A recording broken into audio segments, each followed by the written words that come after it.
Unsurprisingly, the committee was very harsh on Connor Stalions, who did not admit to a lot of the behavior that they found that he did. And they did not seem to enjoy at all that he did a Netflix special without cooperating with them and try to help them figure out exactly what happened. They brought that up multiple times. So that's a different way of not cooperating than we've ever seen before, doing your own Netflix special. He is one of the more interesting characters that I have ever seen in sports. Like, I can't wait for one day when like John Bacon writes the book about Connor Stalions. Like, I'll be one of the first people to buy it on pre-sale. But yes, like the I think a lot of this, and you mentioned the disparity in these financial sanctions versus the previous record. A lot of this is because of a lack of cooperation and a feeling like you don't have to go through the same processes that everybody else does when you're being investigated by the NCAA. And like, again, I said at the beginning, you try to find money out there, but $20 million is not a small amount of money. So it's something that they're going to really have to figure out, especially in a rev share era. Yeah, and it might ultimately be more than that. I've seen people estimate, up to $30 million as well, which yes, it is a lot. And especially when you're now paying your athletes $20.5 million each year moving forward, that is a significant dollar figure. But ultimately, I think this is, even if Michigan appeals, even if we kind of rehash all of this when Sharon Moore is not on the sidelines, it feels like this is the end. Like, it feels like we have finally reached the end point of this saga, which was crazy. It was changing by the hour. The rumors were flying. The whole thing was unbelievable. And yet believable at the same time. We got some answers on exactly how it worked. We still don't know. Connor said that Michigan did not reimburse him for the cost of buying the tickets, sending people to games. There's still some unknowns out there.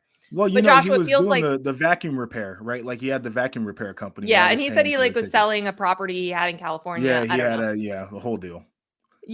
But I think this is the end, right? Like, this is the finish line of this scandal, of this saga. I don't think Ohio State fans or Michigan State fans will believe that this is satisfactory. No. But it does feel like this is where college sports is. This is where the NCAA is in terms of like the teeth that it has in its penalties and what it was going to do in this case. And we can kind of move on now. I would hope so. If I were Michigan, I think you appeal everything because you have the opportunity to, but like, I would feel pretty satisfied Yeah. with the penalties that came down. Like, you just move forward as a program. Like, every opportunity you want is out there in front of you. And you figure that part out. I'm so chronically online. Like, I see the discourse between Michigan fans and Michigan State fans and Ohio State fans.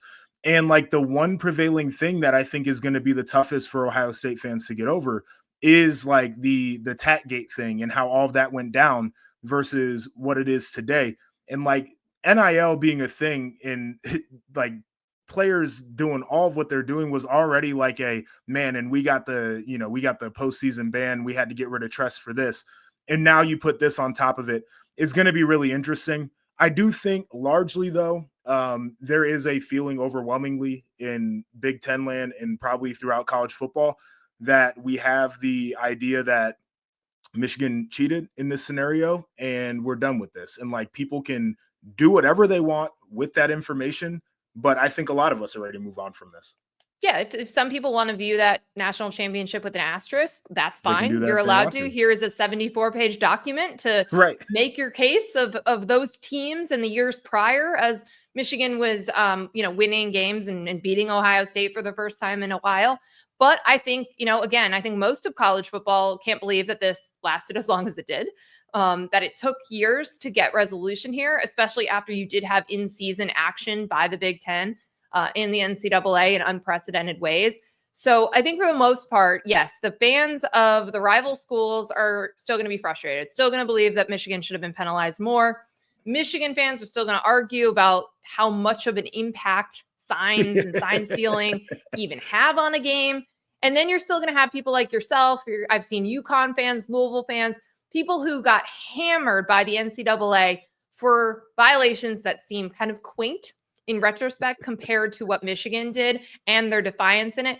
And you're never going to square those things because It's a totally different era of of college sports, the powers the schools have, the way they've handled these things, and just the teeth of the NCAA. And so I don't think everyone's going to be satisfied, except I think most Michigan fans are probably satisfied. As they But should be. outside of that, you're never going to resolve some of this stuff.